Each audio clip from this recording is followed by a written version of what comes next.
Après un départ samedi un peu difficile pendant 3-4 heures, l'après-midi du samedi s'est bien passé, le président a pu déambuler, a pu échanger, et depuis on est dans une atmosphère sereine, apaisée, inquiète, interrogative sur son avenir, avec un dialogue, je pense, de qualité qui s'instaure avec le monde politique en général, parce qu'on n'est pas au baliverne, on est vraiment à l'avenir de l'agriculture, au nombre d'installations. Quelle visibilité à long terme on donne aux jeunes qui veulent rentrer dans le métier, parce qu'on sait que plus de la moitié vont sortir d'ici 10 ans. Ouais. Tu m'as pas proposé, je sais pas. Les Français s'intéressent à ce salon, s'intéressent aussi à l'agriculture. Ils s'intéressent à l'agriculture parce qu'ils s'intéressent à ce qu'ils ont dans leur assiette.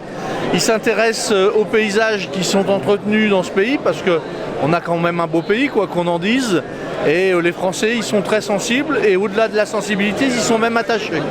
Commande numérique, c'est pas la déco, c'est la grave. Votre métier tous les jours, vous fournissez... L'agriculture de demain, il faut savoir que veut-on produire. Au-delà de notre souveraineté agricole et alimentaire, je pense qu'on a un devoir d'exportation pour nourrir dans le monde, avec l'évolution du climat, des gens qui ne pourront plus se nourrir. Et si on ne veut pas qu'ils viennent s'installer chez nous, il faudra les nourrir chez eux. Donc il faudra exporter. Ça, c'est la première chose. La deuxième, c'est avec quel revenu ? Parce que c'est bien de dire on va nourrir les gens.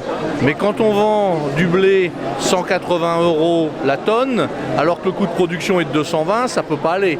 Donc il va falloir nourrir les gens avec un revenu. Et quelle nourriture on assure ? On sait qu'aujourd'hui, on est sûrement le pays au monde le plus propre en termes de résidus dans l'alimentation. En tout cas, ce n'est pas moi qui le dis, ce sont les associations de consommateurs quand elles font des analyses. Ce qui se passe sur ce salon, avec la ferme digitale, avec le hackathon, avec le SIA Pro, montre que la recherche, avec l'INRAE, montre que la recherche est aujourd'hui pleinement axée sur l'évolution des techniques de production. On en est au balbutiement de l'intelligence artificielle en agriculture et même de l'intelligence artificielle tout court. Donc il va falloir que tout ça, ça se développe. On a déjà beaucoup travaillé avec les drones, avec la géolocalisation, pour n'appliquer les produits que là où il y en a besoin, les désherbants que dans les taches d'herbe à éliminer, les fongicides que dans les taches malades.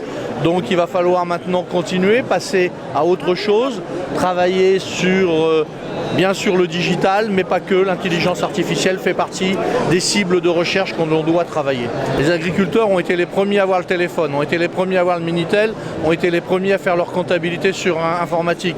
Ils seront aussi les premiers dans l'intelligence artificielle, parce que ça couvre le territoire, parce que ça intéresse tout le monde, parce que c'est une nécessité avec le changement climatique, c'est une nécessité de nourrir les gens avec des produits plus propres.